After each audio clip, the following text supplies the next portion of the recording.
Hola, ¿cómo están? Bienvenidos a este webinar que nos reúne el día de hoy, que tiene por título Los tres pecados capitales en manufactura. Y es un tema bien interesante porque pues, son prácticas muy arraigadas, las tres cosas que vamos a ver son prácticas muy arraigadas en la industria, sobre todo en ambientes de producción, empresas que trabajan sobre pedido, que trabajan sobre inventario. Entonces creo que vamos digamos, a despertar de muchas cosas que a veces nos pasan por el frente y no las vemos. Y bueno, me presento, mi nombre es Alejandro Céspedes, yo soy uno de los socios fundadores de Simple Solutions, una empresa que le ayuda a las compañías a mejorar la rotación de sus inventarios, a mejorar el desempeño de su cadena de suministro, aplicando metodologías disruptivas como teoría de restricciones y DDMRP. También pues básicamente lo que nuestro propósito es desafiar lo convencional para hacer las cosas cada vez mejor y eso se traduce obviamente en este caso en cómo tomo decisiones de planeación, de programación de la planta de una forma distinta. Aquí pues de una vez les dejo mis datos, ahí los pueden ver en pantalla. Ahí tenemos también un link donde ustedes pueden ver los cursos online que tenemos disponibles y quiero de una vez dejarles acá el código QR para que nos agreguen en Instagram, que por ahí es la mejor forma de que quedemos en contacto y que estén pendientes de mucho contenido que vamos montando y de eventos que vamos haciendo. Entonces ahí les dejo eso también para que lo revisen. Y pues me devuelvo. Aquí quisiera arrancar con esta frase de Eli Goldratt. Él decía que enfocarse en todo es sinónimo de enfocarse en nada. Y creo que de ahí viene justamente el concepto de teoría de restricciones. Goldratt decía, si a mí me pidieran definir teoría de restricciones en una sola palabra sería enfoque. Entonces acá lo que vamos a hacer es encontrar ciertas definiciones o ciertas cosas distintas que nos permitan enfocar y lograr un resultado mucho más potente. Entonces, ¿cuál es el objetivo de este webinar? Es cuestionar y corregir malas prácticas que están muy arraigadas en ambientes de manufactura y pues principalmente son tres. Son estos tres que aquí vamos a entrar pues en cada uno de ellos en detalle. También recuerden por favor que este espacio es en vivo, pero las preguntas son al final. O sea, nos pueden aquí escribir en el chat y tenemos, Jenny está ahí muy pendiente pues para responder cualquier duda que tengan. Yo pues como estoy aquí no puedo estar como brincando entre el chat y la grabación, ¿cierto? O la presentación. Entonces déjenos las preguntas aquí y después pasamos a Teams, que ahí tenemos una reunión sincrónica, nos conectamos y ya tenemos una conversación para mirar preguntas de esto, de cualquier otro de los temas que presentamos aquí en estos espacios. Muy bien, entonces, los tres pecados, ¿cuáles son? Primero, producir a toda capacidad para reducir el costo unitario. En un momentico hacemos un doble clic ahí y entendemos mejor eso a qué se refiere. Segundo, definir lotes mínimos grandes para reducir los tiempos muertos. Acá también lo que vamos a ver es a separar, a diferenciar por qué hacemos lotes grandes, en dónde tiene sentido, en dónde no. Y tercero, balancear capacidad con demanda para más eficiencia. Eso se refiere a, listo, si mi demanda son 1000 unidades por día, entonces yo monto una planta capaz de producir 1000 unidades por día. Y trato de balancear también la línea y tener máquinas más o menos con esa misma capacidad y eso genera un desastre. Entonces vamos a entrar en cada uno de ellos. Empecemos con este. Producir a toda capacidad para reducir el costo unitario. Entonces, esto se lo escucho a muchos gerentes. Me cuentan, por ejemplo, o me dicen, me han dicho en estas palabras, ve Alejandro, es que mi capacidad son 100 toneladas al mes y yo soy rentable produciendo 100 toneladas al mes. Y resulta que la demanda es menos, son 90, 80 toneladas. Entonces lo que ocurre es que con el tiempo el inventario se va aumentando, el inventario se va creciendo hasta un punto en el que ya no es sostenible. Entonces todos los meses aumentan 10, 20 toneladas, aumenta, hasta que llega un punto en que físicamente no tengo dónde almacenarlo, ya no tengo capital de trabajo, ya no tengo dónde más meter inventario y aquí es donde ya la empresa tiene que tomar una decisión. Entonces muchas veces paran la planta unos días, unas semanas, mandan a la gente a vacaciones, mientras drenan esos excesos de inventario. Y al final les toca también hacer unos descuentos muy agresivos para salir de todo este exceso. Y se vuelve un jueguito, pues un círculo vicioso que se va repitiendo cada cierto tiempo. Cada 6, cada 8 meses estamos en el mismo juego. Entonces la pregunta es, ¿realmente dónde está la ganancia? ¿Dónde está la ganancia? El paradigma es que si yo produzco más, entonces distribuyo mis costos, mis gastos de operación en más volumen, en más cantidad, y eso hace que se reduzca el costo, pero esto es un engaño, esto es un engaño completo, porque realmente yo todos los meses pago unos gastos en salarios, mano de obra directa e indirecta, en costos indirectos de fabricación, por ejemplo, arriendos, por ejemplo, servicios públicos. todos estos gastos en los que incurro, los tengo que pagar, produzca 100 toneladas o produzca 80 toneladas.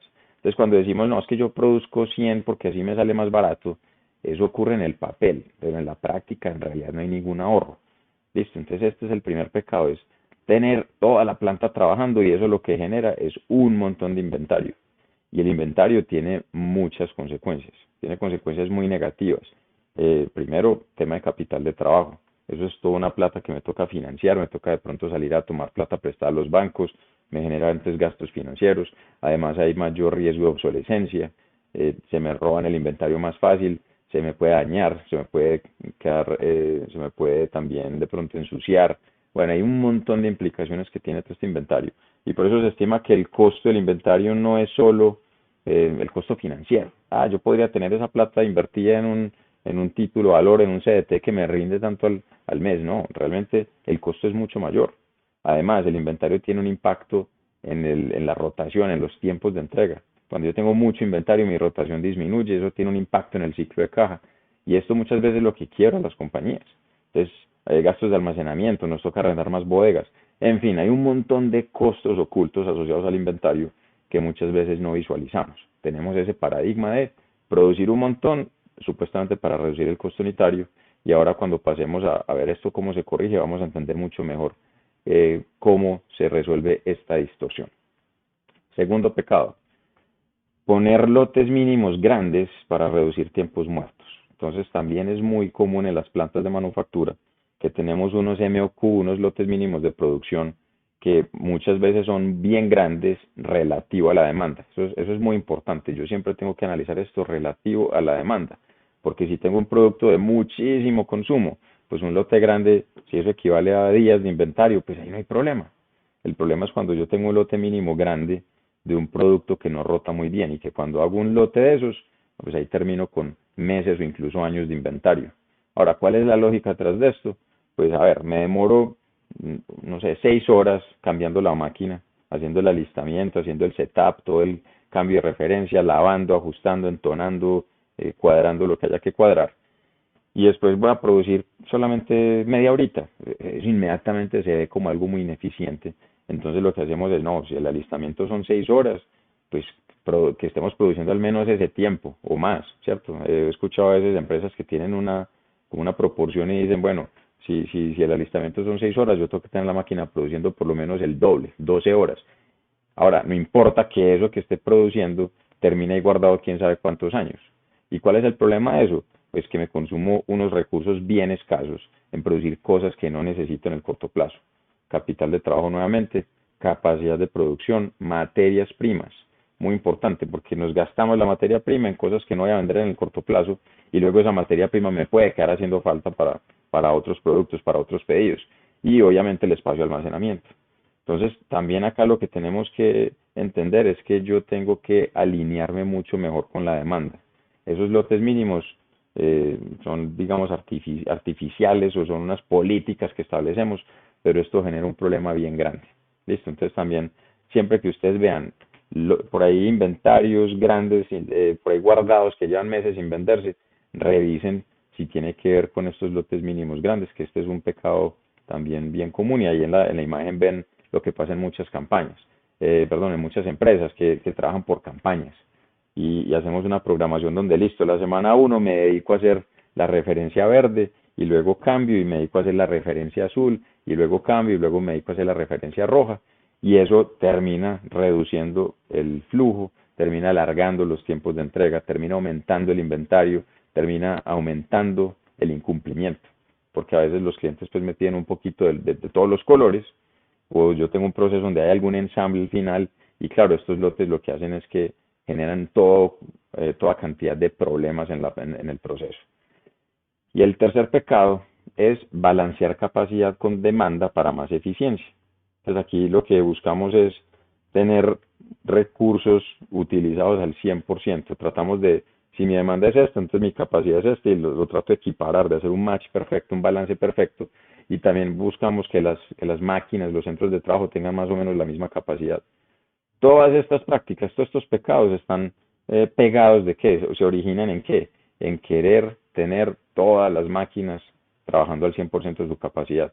Por eso yo produzco más de lo que vendo, por eso pongo unos lotes mínimos grandes para tener poquitos tiempos muertos y por eso balanceo la capacidad con la demanda para que yo pueda utilizar los recursos en un alto porcentaje.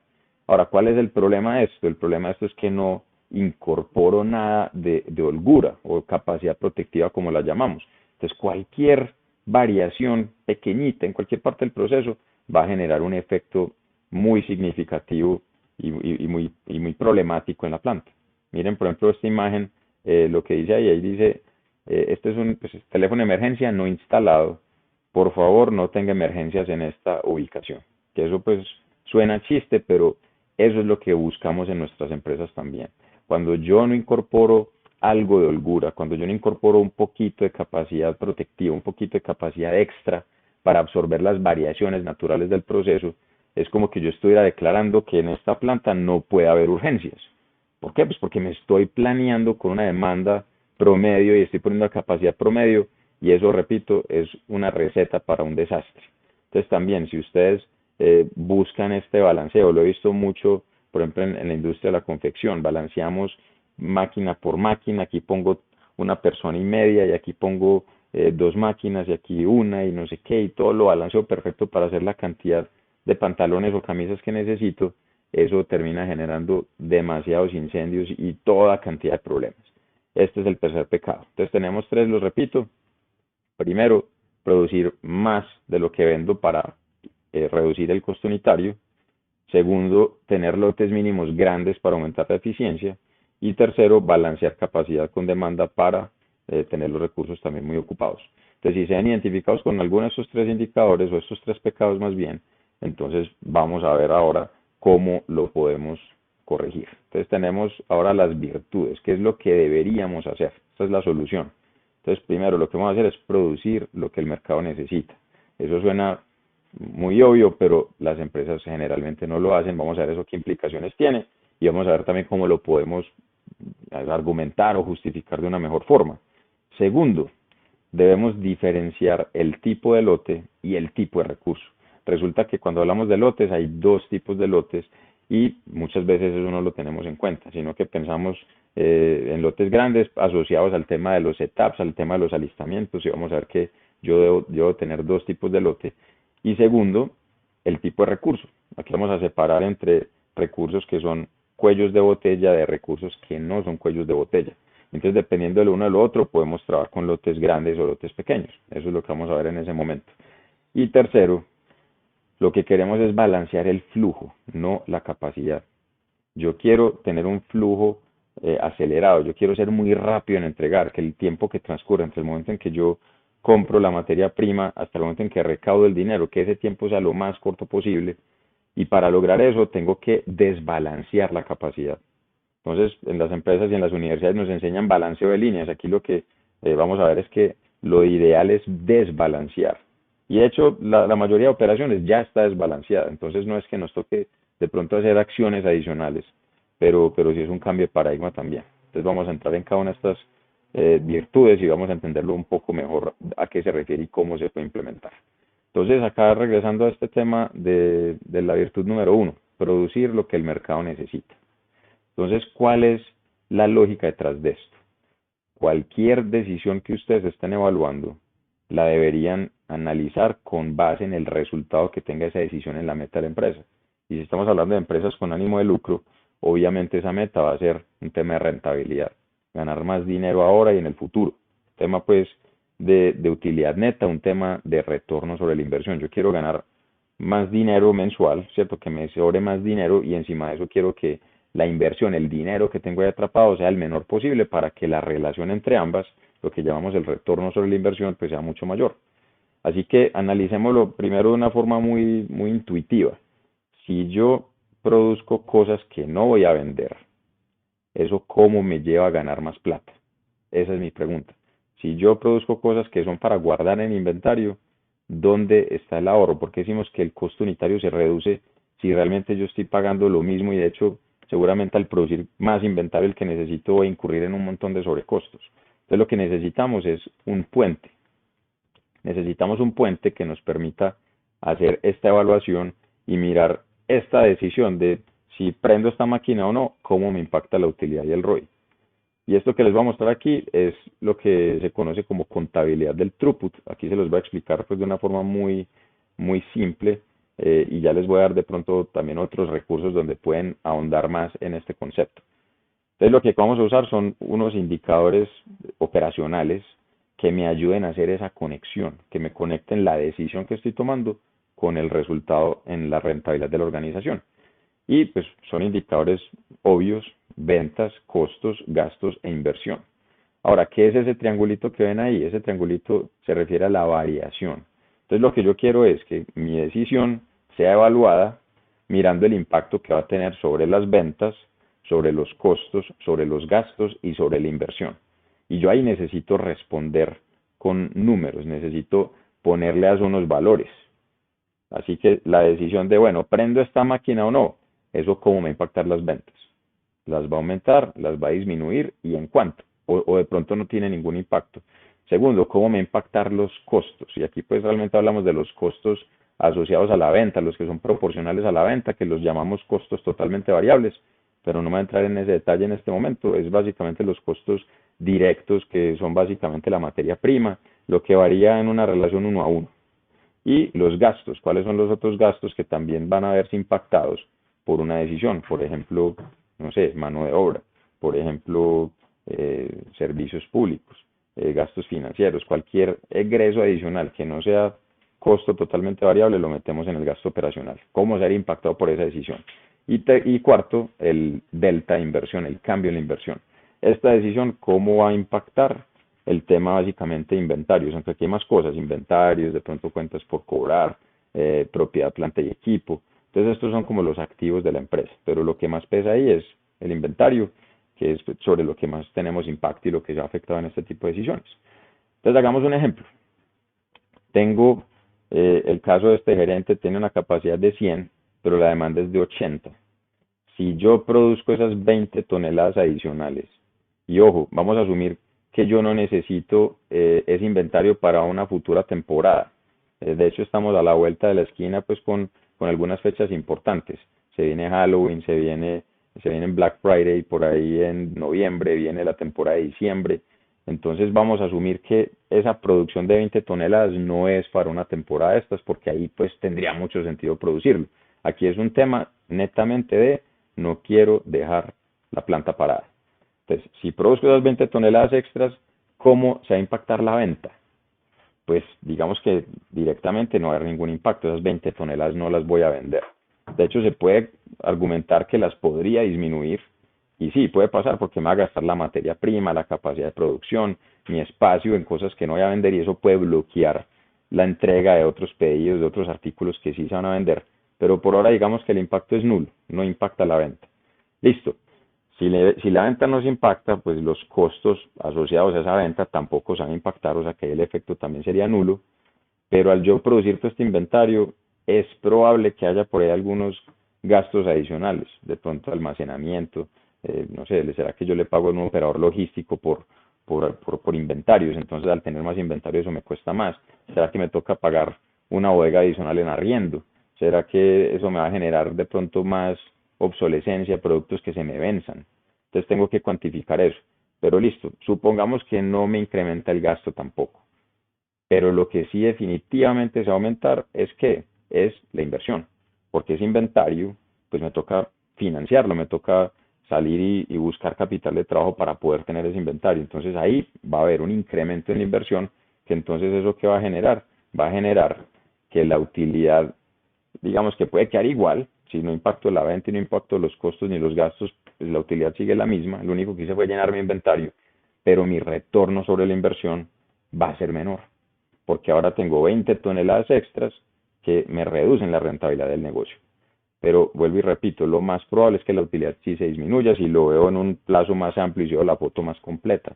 Así que no tomen esa decisión. Y les cuento un ejemplo bien trivial para que entendamos esto mucho mejor. Supongamos que yo monté un negocio de vender empanadas aquí en mi casa, o monté en una plantica chiquita, no importa. Y yo tengo una nevera, o un congelador, un refrigerador. Las empanadas yo las congelo. Y pues yo pago una plata todos los meses de servicios públicos por la energía que consume esa nevera. Entonces yo podría decir que como quiero reducir el costo de refrigeración por unidad, lo que debería hacer es mantener esa nevera repleta de inventario. Repleta de inventario. Es una nevera bien grande, un refrigerador muy grande, y llenarlo pues implica 4 o 5 meses de inventario. Y yo hacer empanadas pues es un tema que me toma horas. Entonces, ustedes pensarían que es buena idea llenar esa nevera con inventario. Digamos que no se me va a dañar porque lo congelo y bueno, el producto no se me vence. Pero, ¿qué impacto tiene eso en realidad? ¿Qué impacto tiene? No voy a vender más empanadas. Los costos asociados a la empanada, lo que es la carne, la papa, la sal, lo que va en la empanada como tal, el material de empaque, tampoco va a cambiar asociado a la venta. Los gastos no van a cambiar. Ojo, yo voy a pagar los mismos servicios públicos. El consumo de energía de esa nevera va a ser prácticamente el mismo. Podría uno argumentar que de pronto hasta consumo un poco más por estar abriendo y cerrando la nevera, pero digamos que no. Entonces yo en términos absolutos voy a pagar exactamente el mismo valor de servicios públicos, pero ahora lo que hice fue llenarme de inventario. Me tocó salir a pedir plata prestada, seguramente a los socios o a los bancos, para ir y comprar todos los insumos que requiero para luego poder ir y producir este inventario. ¿Dónde está la ganancia? Me acuerdo de una empresa también, esto es en otro ambiente, distribución. Los puntos de venta estaban repletos de inventario, entonces, y la venta estaba medio flojita. Entonces el lunes llegaron los pedidos de los puntos de venta y los de la bodega no tenían mucho para hacer, pudieron hacer el picking muy rápido, pero se quedaron sin nada que hacer a mediodía. Entonces, venga, ¿qué ponemos a hacer a la gente de la bodega? Entonces la empresa tomó la decisión de decirle a los planeadores, venga, ¿sabe qué? Monten pedidos, pídanle algo, manden algo para las tiendas porque no podemos tener la gente parada. Y entonces eso fue lo que hicieron, cogieron a los de la bodega y los pusieron a hacer picking, se inventaron pedidos que no necesitaban y llenaron las tiendas incluso mucho más de inventario. La pregunta mía es, ¿qué ahorro genera eso?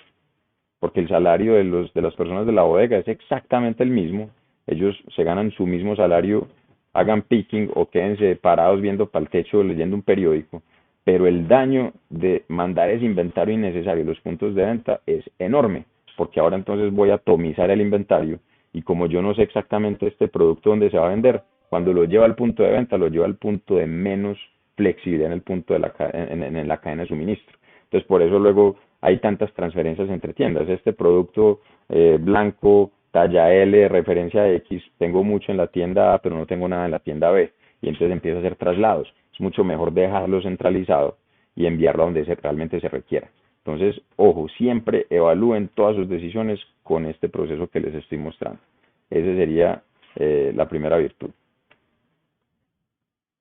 Bien, aquí pues también les voy a dejar un recurso adicional que es con el tema de YouTube. Nosotros tenemos un canal de YouTube y ahí tenemos un montón de videos, de webinars que tenemos ya grabados. Entonces, si quieren profundizar en todo este tema de contabilidad del throughput, les recomiendo que revisen aquí cuál de estos pueden de pronto mirar. Aquí les recomiendo sobre todo el de calcular bien el costo. Bueno, en realidad los tres tienen que ver con todo este tema de contabilidad del throughput, entonces ahí tienen acceso a ellos, aquí se los vamos a poner también en el chat. Listo, sigamos con la virtud número 2. Aquí tenemos que diferenciar el tipo de lote y el tipo de recurso. Entonces hay dos tamaños de lotes distintos. Tenemos el lote de transferencia y tenemos el lote de proceso. Entonces vamos a definir cada uno. Cuando hablamos de lote de transferencia, tenemos que entender que en este caso nos estamos refiriendo a cuántas unidades estamos transfiriendo de un recurso al otro, ¿cierto? Entonces vamos a definir ese primero. Cantidad de unidades que se pasan de una operación a otra. Esto quiere decir que aquí no hay un impacto realmente en el número de alistamientos, porque lo que estamos haciendo es mirando cuántas unidades paso del proceso A al proceso B. Entonces, yo puedo tener perfectamente un lote de transferencia de 1 y eso no tiene ningún impacto en la cantidad de alistamientos que yo tengo que hacer. De hecho, en la imagen lo pueden ver, ahí tenemos una línea de ensamble, donde en estas líneas de ensamble generalmente lo que ocurre es que yo voy moviendo, voy pasando una unidad de inventario. Entonces ahí tengo un lote de transferencia de 1. Pero yo, si solo hago un carro, como hacía Ford, que él decía, le hago cualquier carro, pero que sea modelo T y negro, pues él tiene un lote de 1. ¿Y cuando hace cambio de referencia? Pues nunca, si solo hace lo mismo. Pero hay otro lote, que es el que tenemos que entonces separar, que es el lote de proceso. El lote de proceso se define como la cantidad de unidades que se hacen entre cambios de referencia. Pues cuando yo hago 100 unidades de una referencia y paso a hacer otra, ahí sí tengo que hacer un cambio de referencia y sí tengo que hacer un setup. Y ese lote, ese es el que tenemos que tener un poco más de cuidado. ¿Por qué? Porque si lo reduzco mucho, voy a tener que hacer muchos alistamientos. Entonces, ¿cuál es mi sugerencia? Lote de transferencia, pártanlo a la mitad como primera medida. Y esto no va a tener mayor problema. Lo que les va a dar es muchísimo más flujo. Y ese partirlo a la mitad es, pues a veces me preguntan fórmulas, que si hay algún cálculo para determinar cuál es el lote perfecto. Nosotros somos más amigos de hacer algo sencillo, práctico, que funcione. Entonces empiecen por mirar cómo lo pueden partir a la mitad y revisen qué está determinando el tamaño del lote de su empresa, porque muchas veces son hornos, muchas veces son los vehículos donde se transporta el inventario, los recipientes. Me acuerdo en una empresa que tenían unas canecas grandes azules donde iban echando ahí el elástico y eso era lo que pasaban cuando lo llenaban. Entonces lo llenaba, ya lo llenaba completo y entonces ya iba y le llevaba ese inventario al siguiente. O en confección, las personas en la línea hacen unos amarres de 50, 100 unidades y eso es lo que termina determinando cuántas unidades paso yo de una operación a otra. Entonces bajen ese lote. Nosotros hemos hecho todo tipo de cosas. Con el tema, por ejemplo, de las canecas, lo que hicimos fue partirlas a la mitad, o sea, literal, con un serrucho y córtelas a la mitad, y ahí usted ya redujo el lote de transferencia. Si le decís a las personas, ve, pásalo cuando lo tengas a la mitad, eso no va a funcionar. La gente, pues, por ahorrarse ciertos desplazamientos, va a esperar que esté lleno. También, por ejemplo, me acuerdo el caso de una empresa donde tenían un horno muy grande que lo tenían que llenar para poder trabajar. ¿Qué hicimos con ellos? Partimos el horno a la mitad. Es una empresa que hacía madera inmunizada, entonces pusimos una separación, partimos el horno en dos y de esa forma lo pudimos tener trabajando con más flujo. No teníamos que llenar 100 metros cúbicos de una, sino que quedamos con dos hornos de 40 a 45 metros cúbicos y ya entonces teníamos más flexibilidad. Tenemos un artículo, por aquí también se los va a compartir del impacto, por ejemplo, cuando yo compré el lavaplatos automático en mi casa, compré el lavaplatos más pequeño.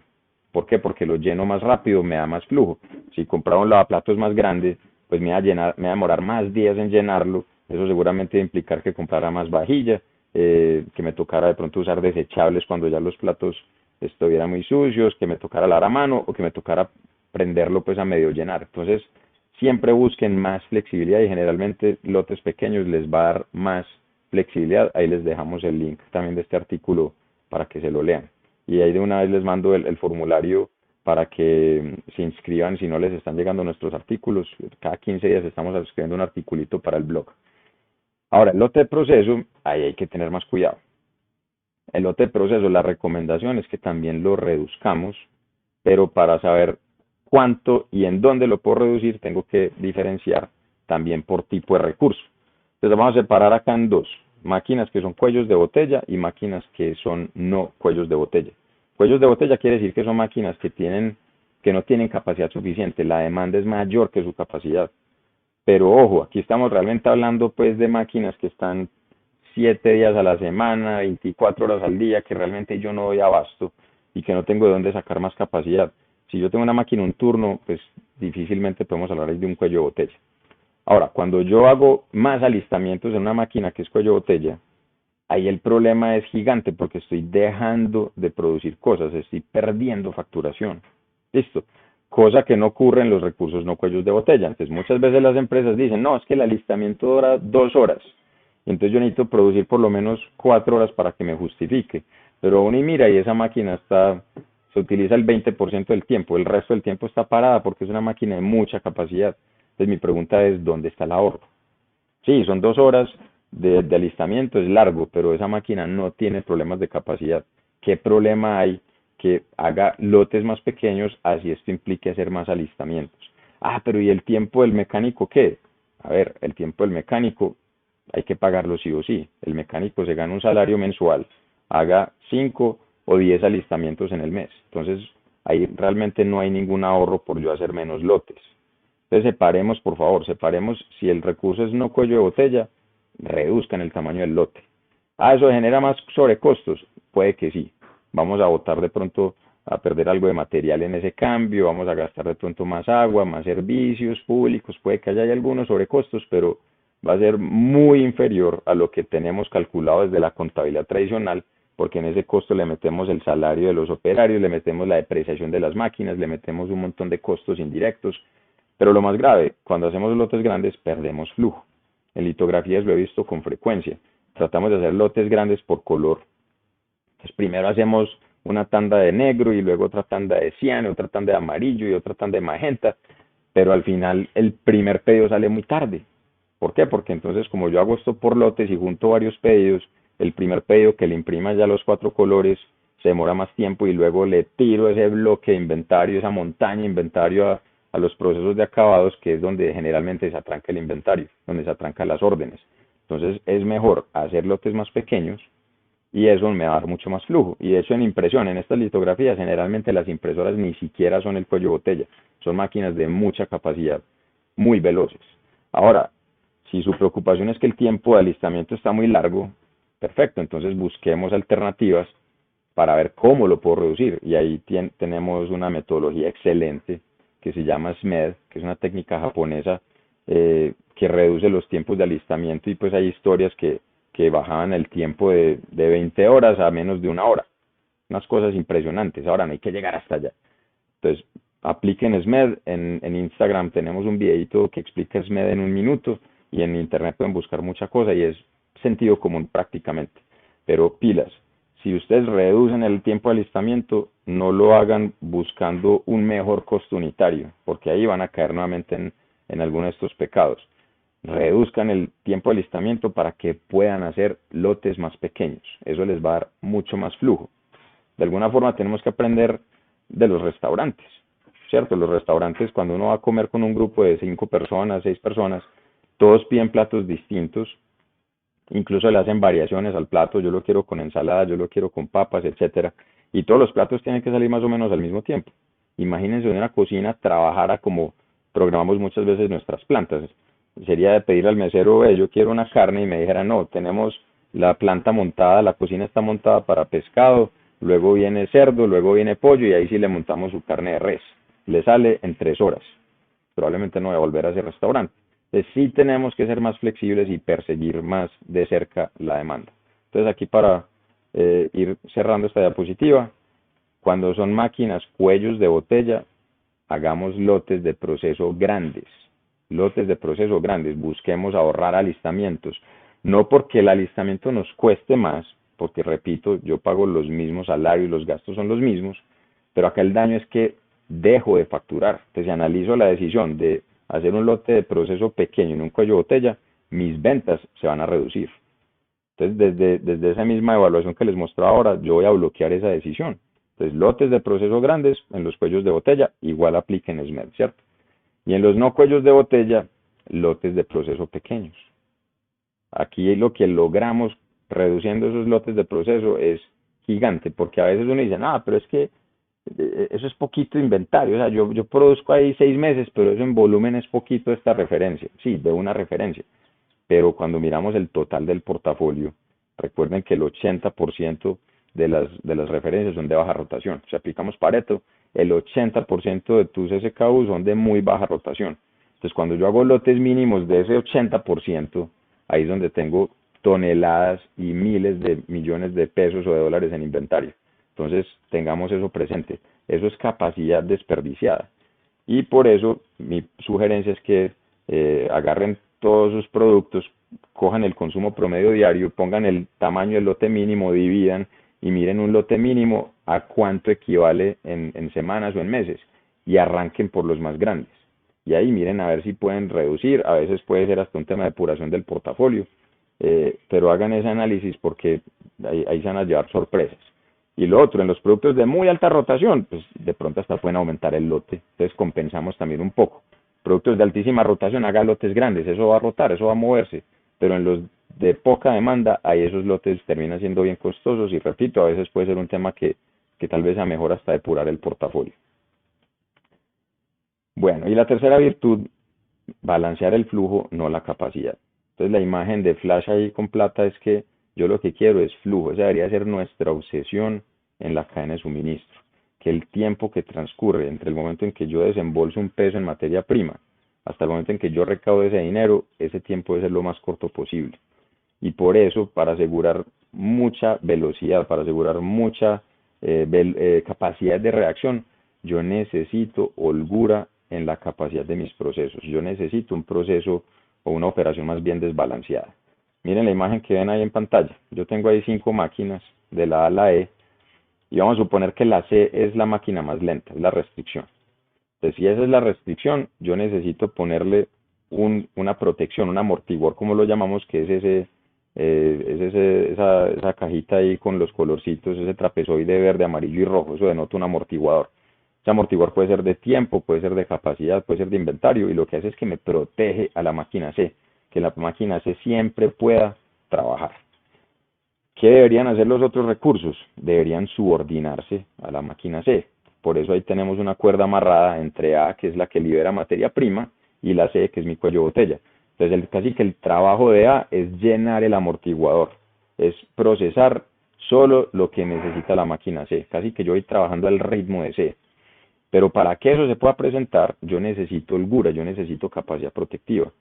Tanto A como B como D como E deben tener más capacidad que C. De lo contrario, no se van a poder subordinar.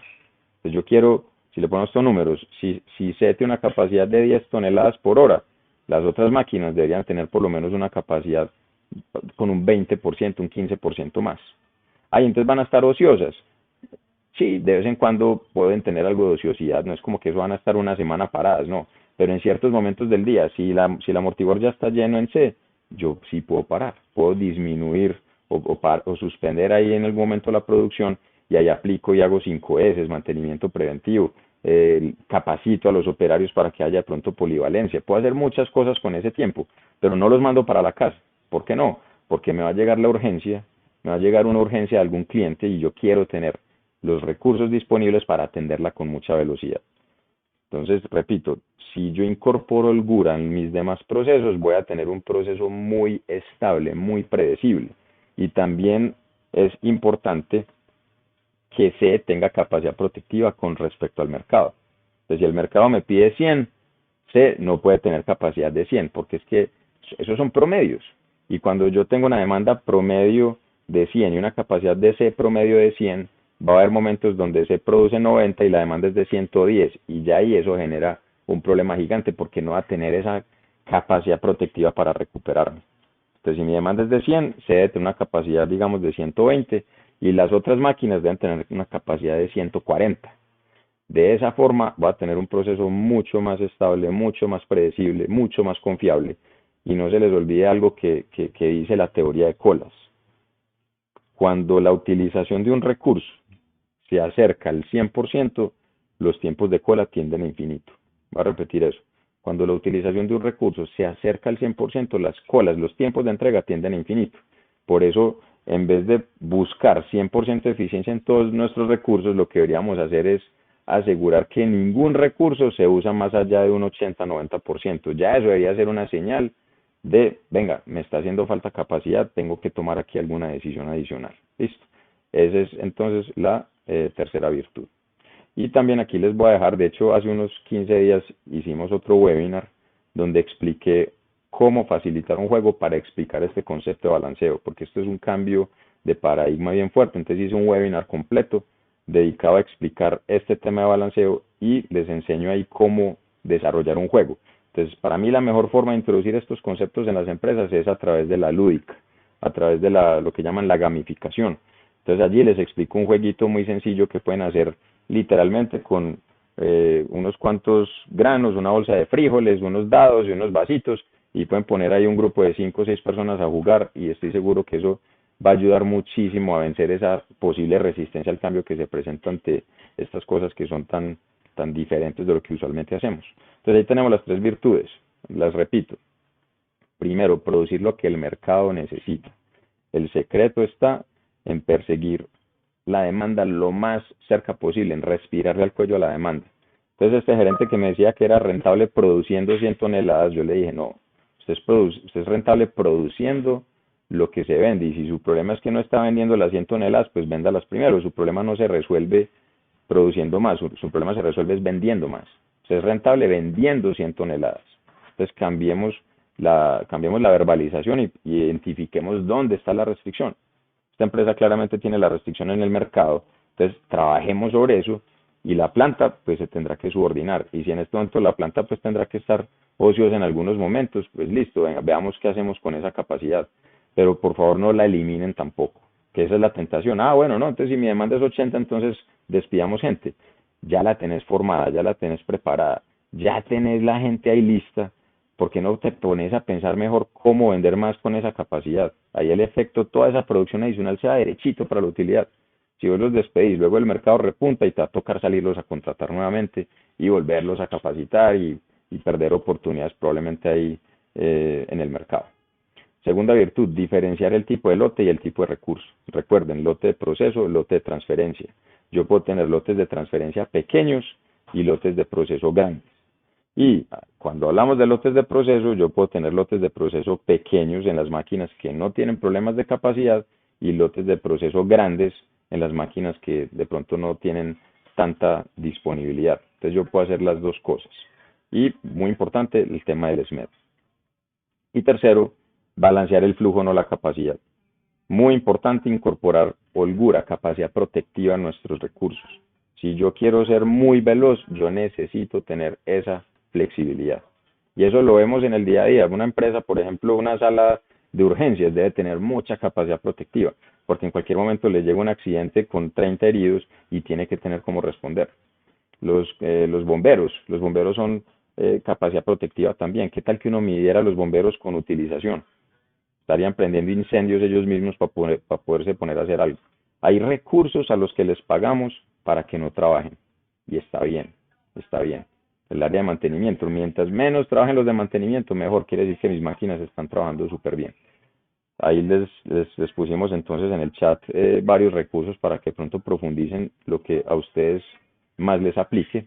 Y pues ahí para ir cerrando, les dejo como siempre más recursos. Si quieren una reunión de estrategia conmigo, nos podemos reunir una horita para conversar de esto, revisar cualquier duda que tengan, mirar esto cómo les puedo aplicar en su empresa. Y el siguiente taller que viene es de producción, se llama cómo aumentar la productividad reduciendo la eficiencia, va a ser 16, 22 y 29 de octubre. El horario va a ser de 9 a 11 de la mañana, hora de Colombia. Esto se va a hacer por Teams, esto va a ser sincrónico. Entonces nos conectamos y estamos ahí teniendo una conversación y explicando pues todos estos conceptos tan importantes. El costo es de 385 mil pesos masiva por persona. Si ustedes son clientes nuestros, esto no tiene costo, pueden invitar todos los que quieran.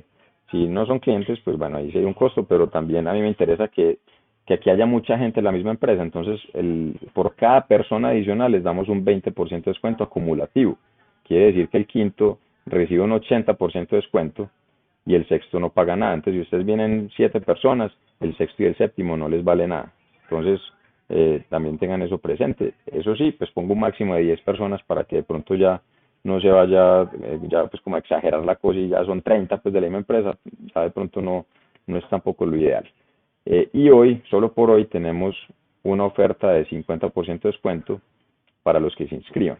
Pero eso aplica para hoy, el día del webinar. Si ven esto después grabado, pues obviamente ya no aplicará. Entonces ahí también les va a quedar el link de inscripción y les vamos a enviar estas diapositivas también con el link para que se inscriban. ¿Qué vamos a ver en este taller?